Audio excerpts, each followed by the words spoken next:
Welcome, apes. I want to go over last week's test, which covered units 1 and 2.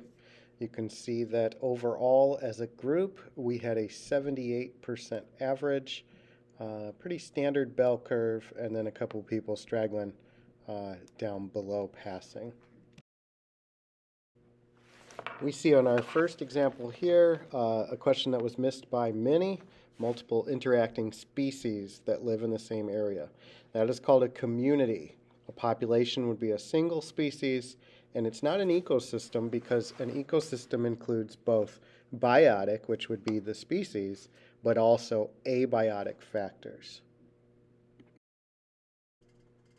In this next question, obviously we were just mixing up the two new vocabulary words that we have. This one is biomagnification because it talks about multiple organisms, the hawk and the mice, mosquitoes as well. If it only talked about one organism building up over its lifetime, that would be bioaccumulation. Because we have a food chain, it has to be biomagnification.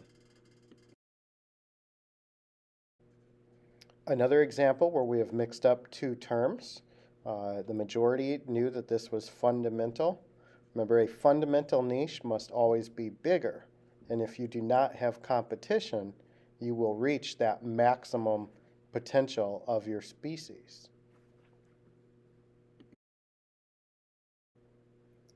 Here we see a question about GPP. Remember that gross primary productivity is the total amount of energy that a plant converts from the sun. If we look at the answer that a lot of people chose incorrectly, it is GPP minus respiration. And that is the definition of net primary productivity.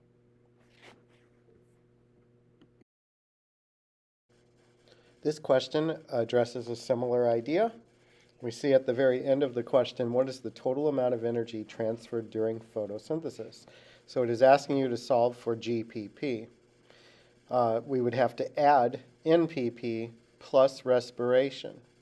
So the correct answer, once again, is 290,000 after we add the two numbers in the problem together.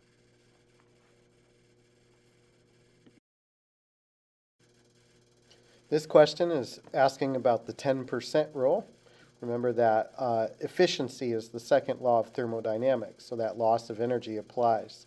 The first law of thermodynamics simply tells us that energy can change forms.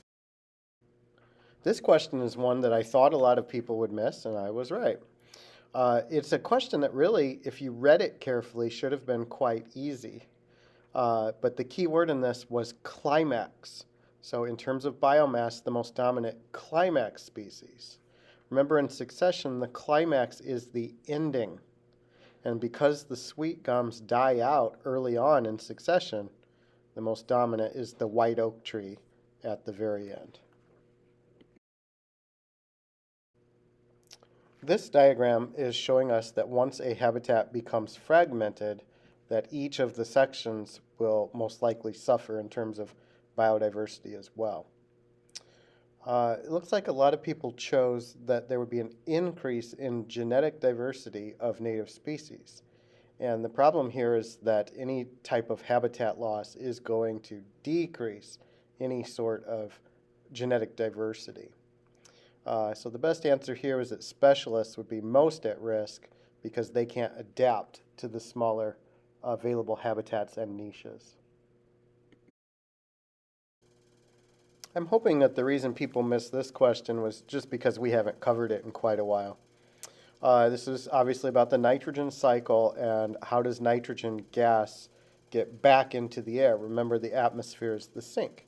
And that process is done by bacteria and is called denitrification, taking the nitrogen back out of the soil.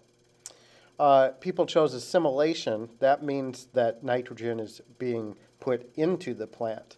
The usable form is nitrates.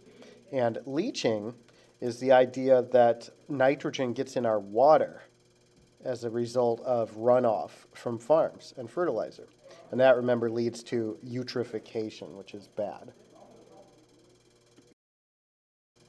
For those of you planning on doing a retake, remember that will be Wednesday after school or Friday in class. I highly encourage you to go back, even if you've already completed them. On AP Classroom, I have 5 practice quizzes for you to look over sample questions and concepts. You can see from the status column that a lot of people in class have not done these.